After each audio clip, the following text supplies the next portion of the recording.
Os corações futuristas, bobos em folia, pirilampos de Tegipió, a flor da magnólia, lira do charme, oh, sem rival, jacarandá, a madeira da fé, crisantemos se tem bote e um dia de carnaval.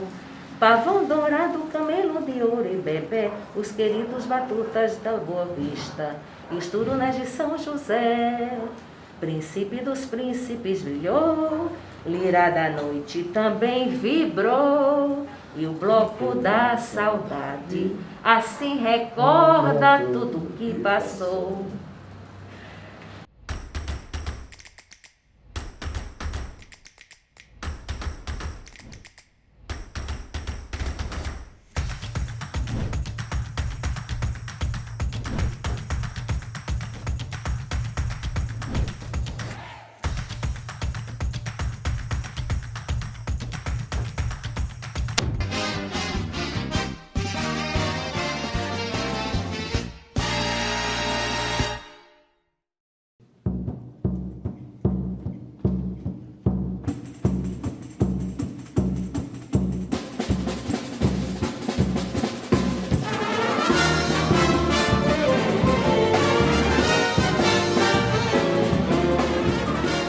É muito instigante, fácil e encantador ser um pernambucano caricato.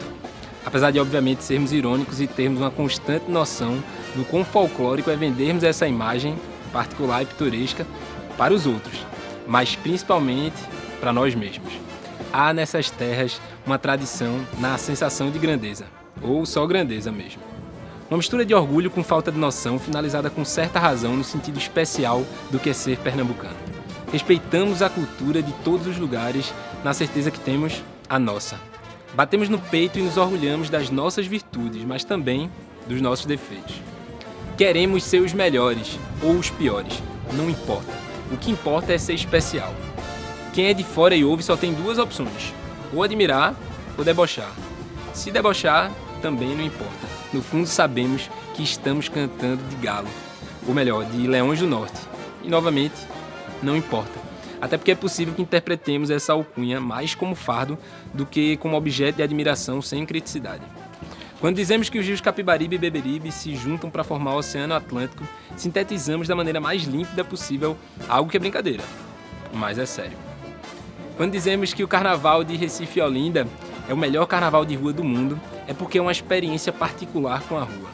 E quando cruzamos as palavras Recife, Olinda, Pernambuco, ruas, carnaval e memória, o frevo vai surgir. Se você é pernambucano, é possível que o frevo te toque de maneira particular e que tenha lugar singular na sua subjetividade do que é ser pernambucano. Se você é de fora, vale a pena conferir esse trabalho e entender como a gente pode analisar a história de um ritmo para entender a história de um lugar e das pessoas que fazem esse lugar.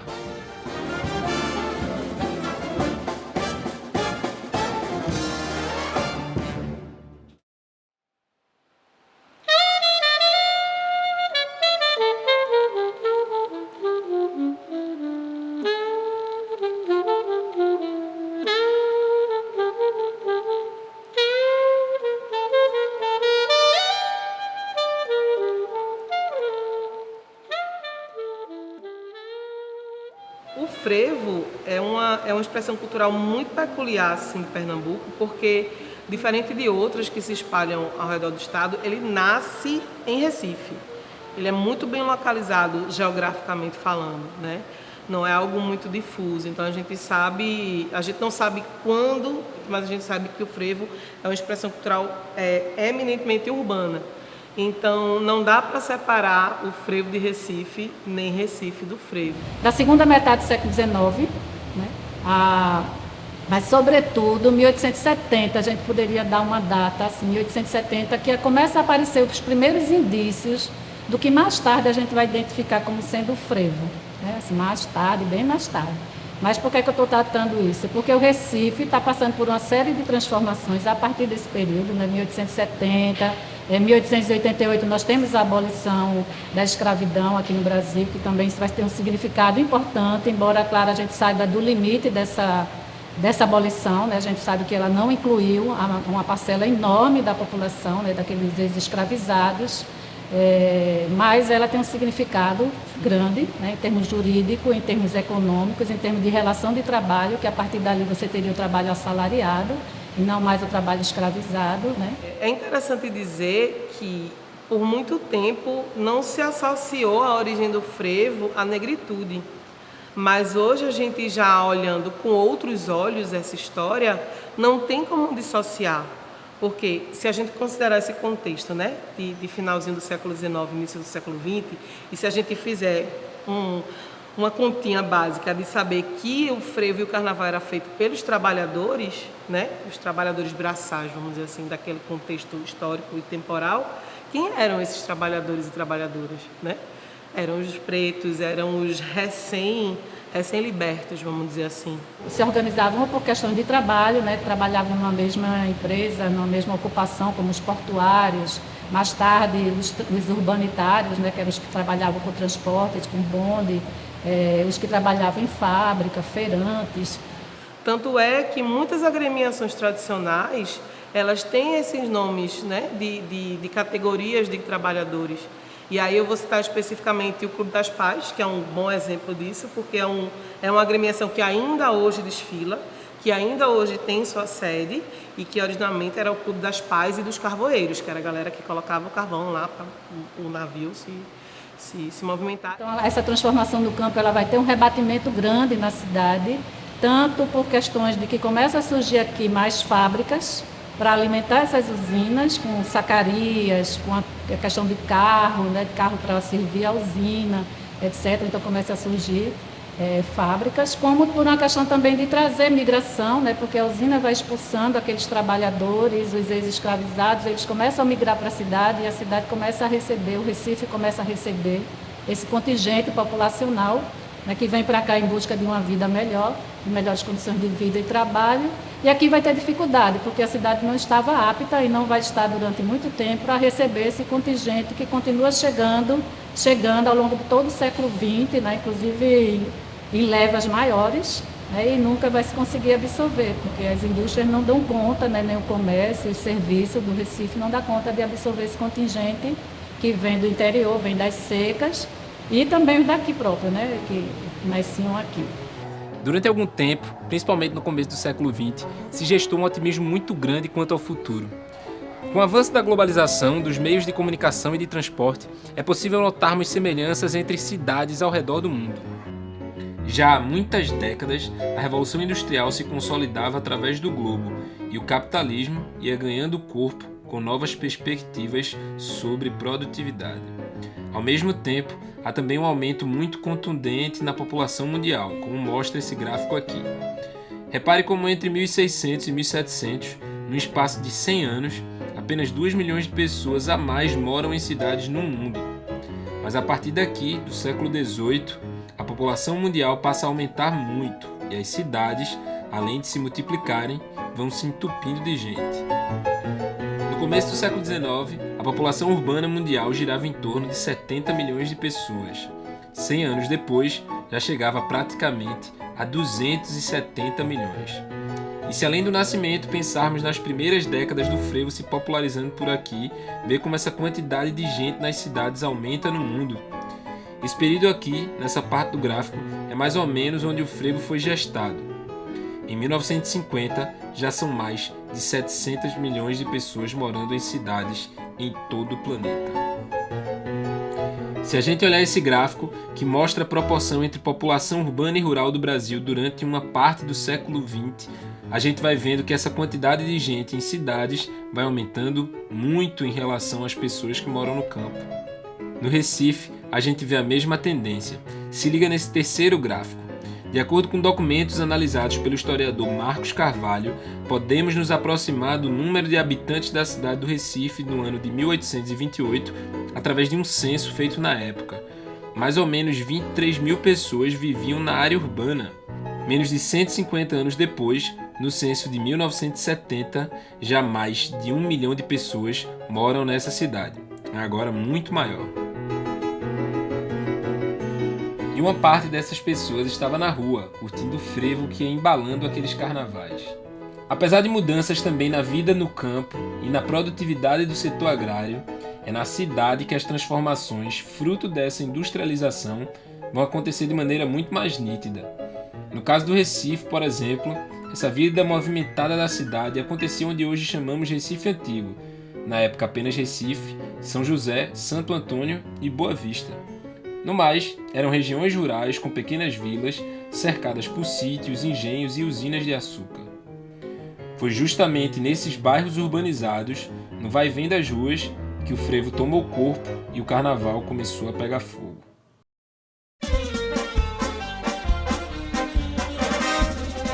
Em 1907, mas sobretudo em 1908, quando começa na imprensa a surgir aquela palavra frevo, lá vem o frevo, não está se referindo à música, como a gente conhece hoje, ao gênero musical, à expressão musical.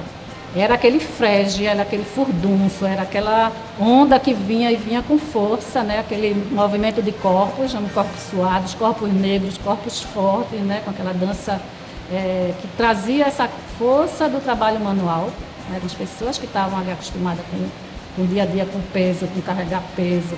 Né? E especificamente aqui na cidade, o carnaval, ou diferente do que a gente conhece hoje, ele acontece, eu falo carnaval, mas eu me refiro especificamente também ao frevo, mas ele vai acontecer muito aqui no centro da cidade, né? Hoje, como a gente conhece o quartel-general do frevo, que é aquela região ali da Avenida Guararapes, os bairros São José e Santo Antônio, é onde o frevo, o carnaval aconteciam assim, que pegava fogo, as pessoas vinham das comunidades, dos bairros periféricos para o centro, porque de fato era aqui onde a coisa acontecia, né?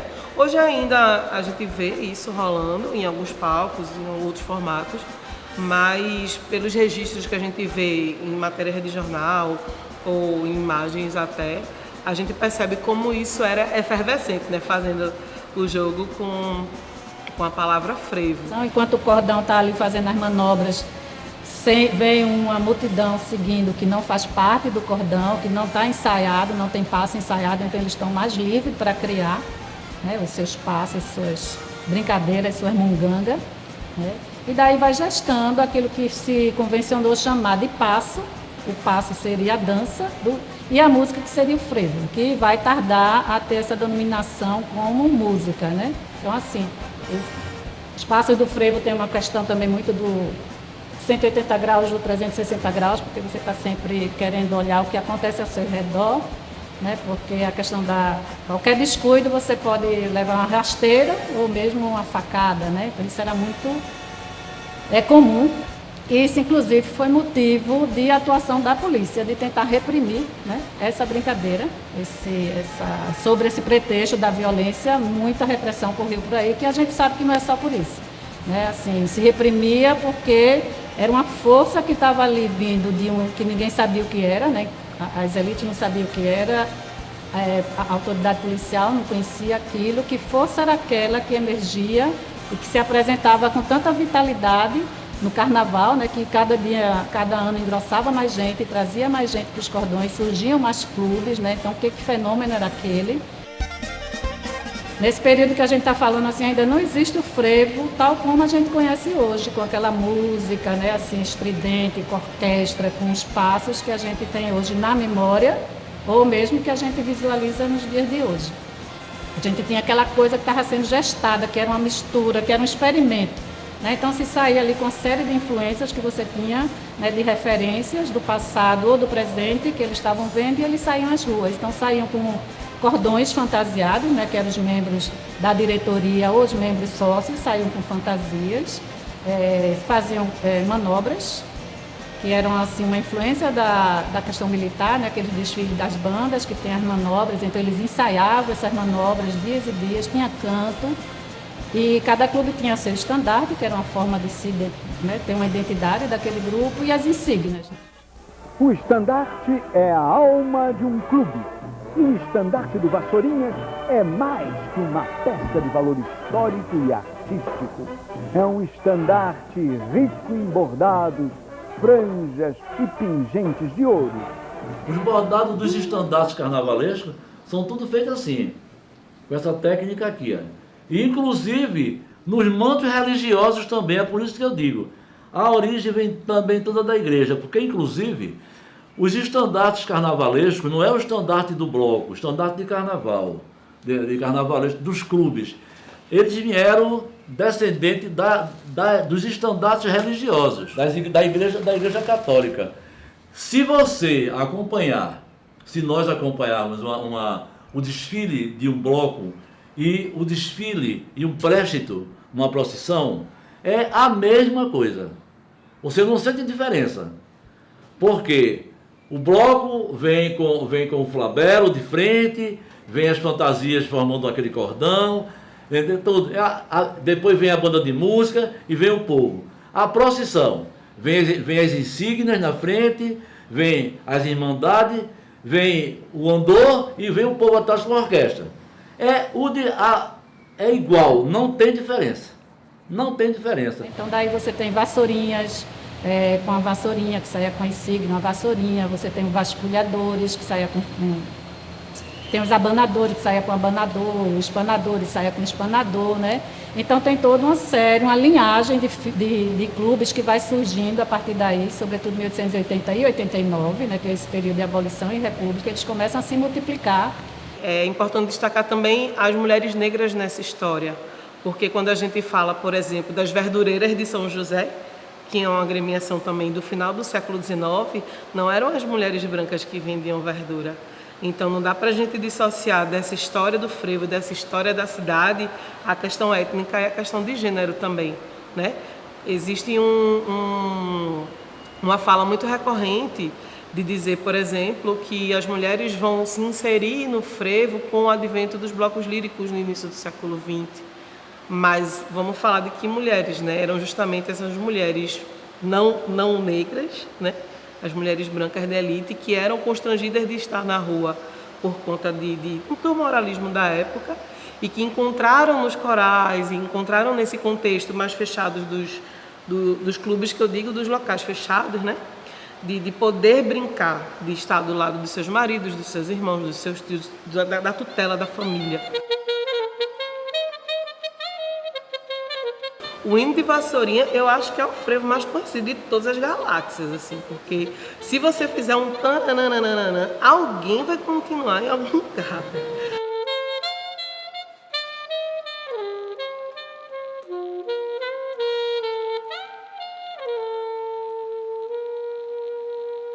Inclusive, essa música tem uma letra, e não sei se vocês sabem, mas foi composta por uma mulher negra, que se chama Joana Batista. Porque o nome de Matias da Rocha, por ser homem, foi o que ficou mais na posteridade, vamos dizer assim.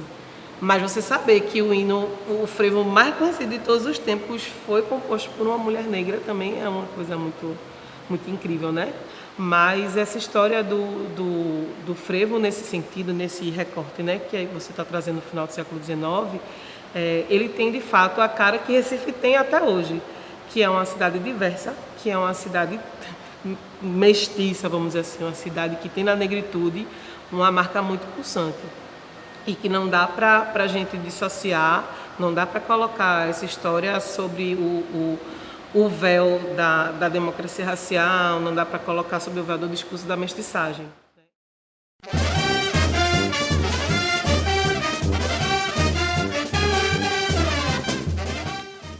Aquele mesmo processo de modernização que a gente falou aqui no episódio anterior sobre Maracatu atinge também a comunidade do frevo. A mudança na cidade e no espaço é feita em nome do que se propõe chamar de civilizatório. O centro é negado como morada para uma parte considerável dessa população trabalhadora. O centro vai ficar na memória, enquanto espaço dos antigos carnavais.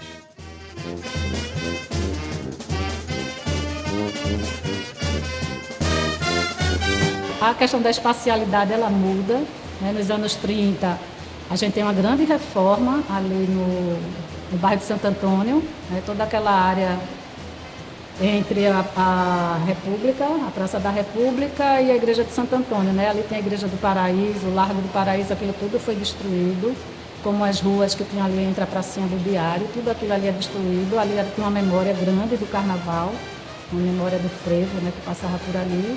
Isso vai se perder. E isso também, o que é que isso vai significar? Houve uma expulsão muito grande da população local. né? Até a reforma também foi feita, além dessa questão da modernização, da circulação de veículo e pessoa e mercadoria, e, né, embelezamento, etc. Também foi feita em nome da limpeza social. Fora isso, a cidade foi ficando muito cara, né? Já não era mais acessível morar ali. Isso foi expulsando muito dessa população das camadas populares para ocupar os morros, né? Se Recife é a capital do frevo, o seu quartel-general é a Praça da Independência, a pracinha do Diário. Na pracinha, todos os carnavais, o tráfego para. Armam-se arquibancadas, serviços de alto-falantes, para que o homem anônimo possa descer de Bibiribe, Casa Amarela, Arruda, Casa Forte, Afogados, Madalena, Água Fria, Encruzilhada, Campo Grande, os bairros de Recife, e durante 3 dias viver em ritmo de frevo. Dantas Barreto é outro fruto de reforma, né? A continuação dessa reforma dos anos 30, que vai partir o bairro de São José no meio, acho que vai eliminar umas 5 ruas, e com isso ela destrói muito daquela sociabilidade do bairro de São José, que foi responsável pela criação de tantos clubes e blocos e frevos e maracatus, né? Que passavam por ali, cultura afro, com as tias do Pátio do Terço. Essa reforma vai ser outra que vai cortar na carne, né? Vai impactar assim, diretamente na comunidade que fazia o carnaval. Esse pessoal também sai dali, né? Muitos blocos saem dali. Vassourinhas já saiu, Vassourinhas entre esses anos 40 e 50 eles vão sair, 60, né? Vassourinhas vai para Afogados, Lenhadores vai para Mostardinha, Clube das Pais vai para Campo Grande, né? Então eles estão se espalhando, estão saindo daquele bairro central. Mas o carnaval ele vai ficando mais, né? Tem uma certa míngua um pouco esse carnaval de rua. Depois com a ditadura militar em 64, há um refluxo de novo, nessa classe média se contrai, né? Sai das ruas, porque você não tem aquela liberdade de expressão. No finalzinho de 70, a ditadura começa a dar uns sinais de extensão. O que é que a gente vai ver? A gente vai ver um movimento de classe média, né, de artistas, intelectuais, estudantes, né, indo para Olinda. Porque Olinda ela permaneceu com o carnaval dela, desse carnaval tradicional de blocos, que eu estou chamando bloco, mas seriam clubes, troças, né? E, enfim, sair nas ruas sem a passarela. Marinha altiva e bela, vibrante na tradição, bem sei que és a mais terna aquarela, também do frevo mais de animação, pois descendo suas ladeiras, na folia sem igual. Vem a turma da Pitombeira, vem fazer o seu carnaval. Olinda, pararara, tô de novo com você, a orquestra. Pá, pá, pá, pá. Olinda, na rima desta canção, e a razão, eu sei porque você viver no meu coração.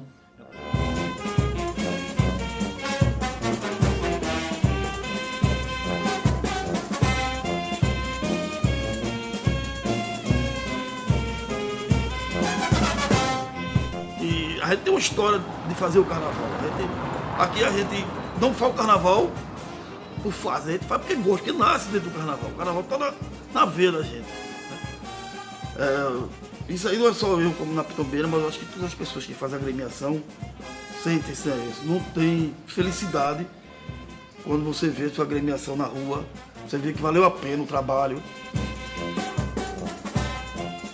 Mas ver ela desfilar e as pessoas vibrarem, cantarem o hino da sua agremiação, o hino da Pitombeira na rua, ver a turma satisfeita, não tem preço que pague. Você fica leve.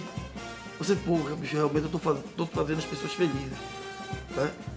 Então a passarela continua sendo a rua, né? Quando passava Elefante, Pitombeira, Marinho do Caetés, Vassourinhas, a gente estava vendo na calçada, você via ele desfilando, então a passarela era a rua e não tinha palanque, não tinha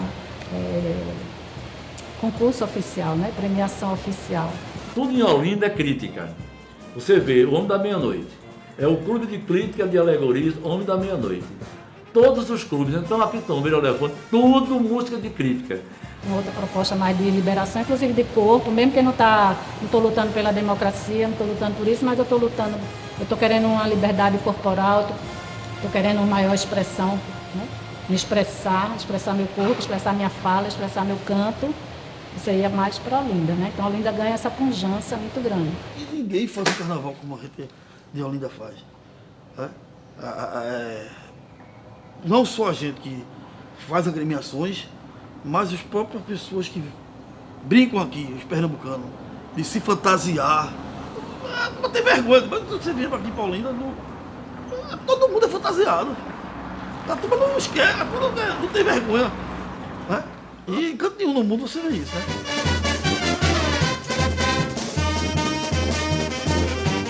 Eu era um furião, saía de manhã, só chegava de manhã, do outro dia. No sábado mesmo, eu saía de manhã, depois ia para Cirola, depois homem da meia-noite, depois Cariri, só chegava em casa de 8 horas da manhã, no domingo. E de Cirola, eu tinha saído de 10 horas da manhã. Era um furião, sinto falta de sair, né? Então, o carnaval é bom por isso aí. É os 5 dias que você pode fazer o que você quiser, meu filho. É livre, dizem. E aí o frevo é que vai trazer essa liberdade de estar na rua de um jeito assim, sabe? Bem... eu não consigo encontrar outra palavra não, só consigo associar o frevo à liberdade. Não tem outra palavra. Somos nós que fazemos a cidade. É claro que há 1 milhão de forças políticas maiores do que as pessoas comuns. Mas mesmo assim, ainda é possível ser uma partícula importante dentro de um corpo muito maior que é a cultura de um povo ou de uma terra. Porque no fim das contas, quem faz essa festa e essa música são as próprias pessoas, com suas histórias, seus corpos, suas experiências, suas influências. Querendo ou não, há uma memória coletiva e há um espaço coletivo que o frevo há muito tempo marcou presença. A rua. É a festa da rua. Por mais constantes que sejam os assaltos à liberdade, o frevo construiu com fogo uma trincheira, uma defesa que resguarda poucos dias no ano, mas que estão presentes sempre. Esse carnaval todo que a gente está falando, que a gente está se referindo aqui, é importante assim, a gente trazer, né? Está implícito na fala, mas está acontecendo no espaço público da cidade, né? Então, está acontecendo nas ruas, isso está acontecendo nos largos das igrejas, está acontecendo nas praças. Então, assim, isso tem um significado muito forte, né, que é a apropriação desse espaço público, o uso desse espaço público, que é de todos, né, mas quem é que usa, como usa, que significado dá aquele uso. Então, assim... A partir do momento que você, aqui em Pernambuco, você começa a estudar um instrumento de sopro, saxofone, trompete ou trombone principalmente, você já é jogado nas ruas. Então nós levamos não só para o mundo, toda a nossa alegria, o sentimento de emoção, de amor, de saudade.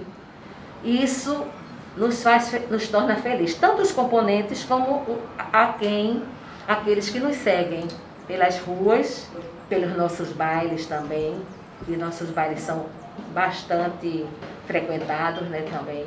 Para quem não pode ir ao carnaval de rua. Eu sempre fui apaixonado pela rua.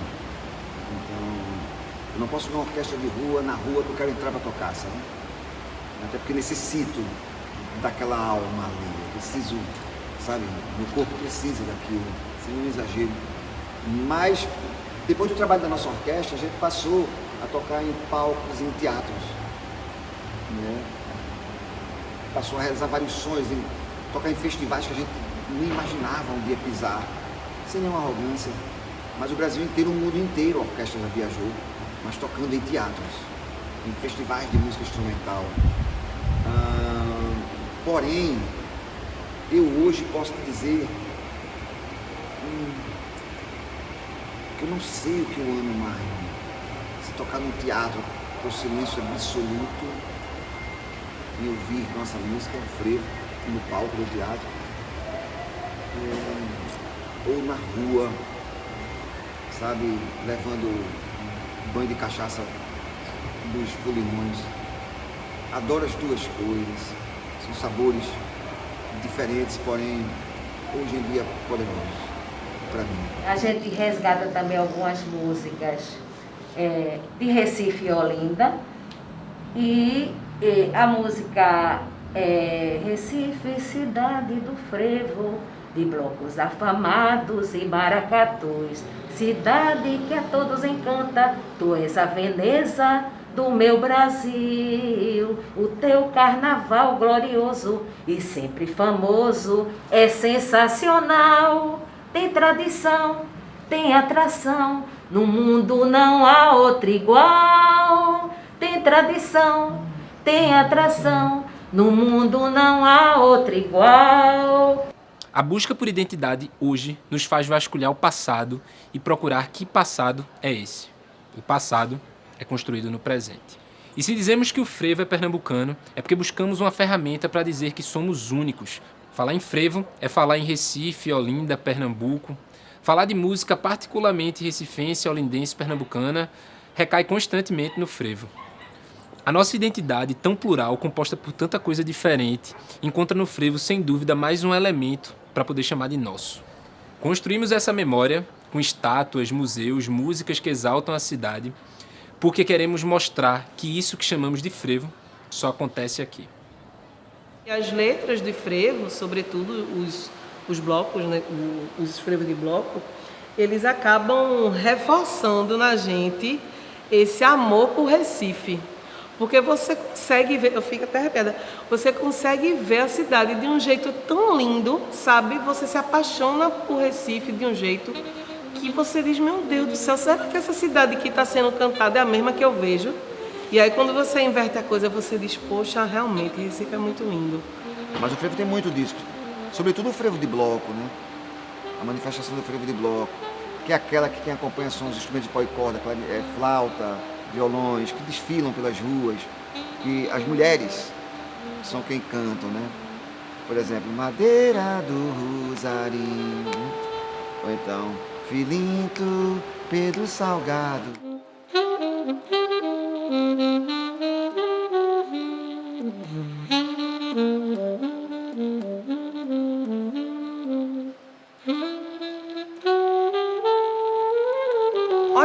Olha pro Recife que tá nos frevos de bloco e me diz se tu não se apaixona por Recife. Entendesse? Não tem como não.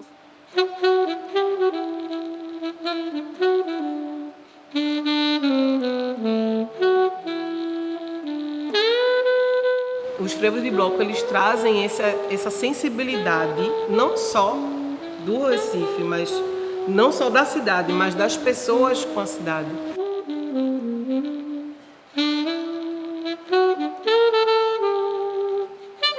Embora a gente tenha um centro extremamente degradado hoje, né, esses bairros de Santo Antônio, São José e o próprio bairro do Recife, né, que tenta se recuperar, mas é muito instável, né? Mas assim, na semana de carnaval, não sei, por algum motivo, volta essa centralidade desses bairros, né? Você não vai, ninguém brinca em Casa Forte, ninguém brinca na Torre, ninguém brinca no dia de carnaval, né? Você volta para sempre. Eu acho isso um fenômeno interessante, que os bairros estejam na semana pré, mas nos dias de carnaval você volta àquele centro da cidade que tem uma memória muito grande, né? Que é para onde reflui todo mundo tem alguma coisa por aqui. Os bairros você não vai sempre, mas o centro continua a referência, né? Nem que seja de memória.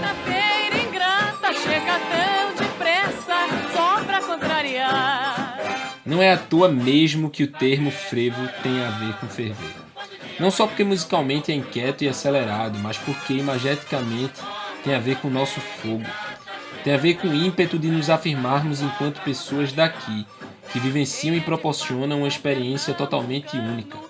E, apesar de ser tocado sempre, é vivido e cultuado coletivamente apenas em poucos dias do ano. Justamente quando tentamos esquecer absolutamente tudo e mergulhar no mar de folia. Se tem um dia melancólico para boa parte de nós, é a quarta-feira de cinzas, porque representa a caridade do universo de nos dar um dia para recuperarmos as energias e voltarmos para um mundo careta, regular, previsível, sóbrio, sem esse fogo que o frevo traz, sem a liberdade que o frevo traz.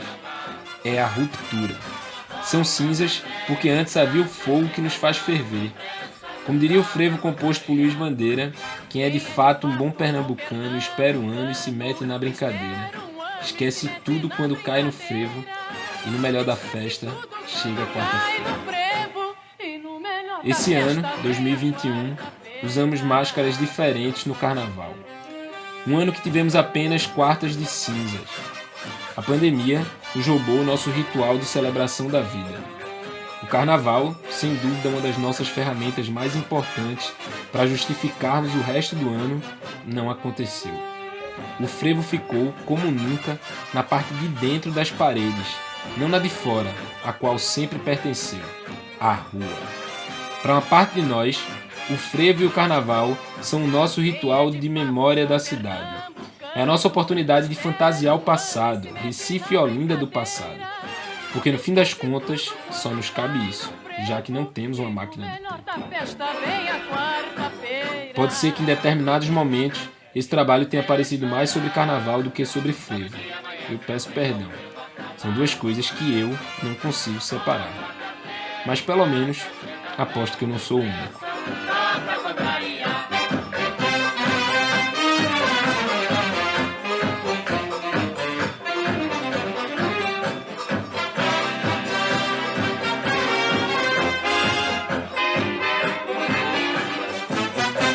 Fazer chorar, todo dia amanhece ouvindo um frevo acabar. Forma canteira e gata, chega tão depressa, só pra contrariar. É de fazer chorar, todo dia amanhece ouvindo um frevo acabar. Forma canteira e gata, chega tão depressa, só pra contrariar. Quem é de fato bom pernambucano, espera um ano e se mete na brincadeira.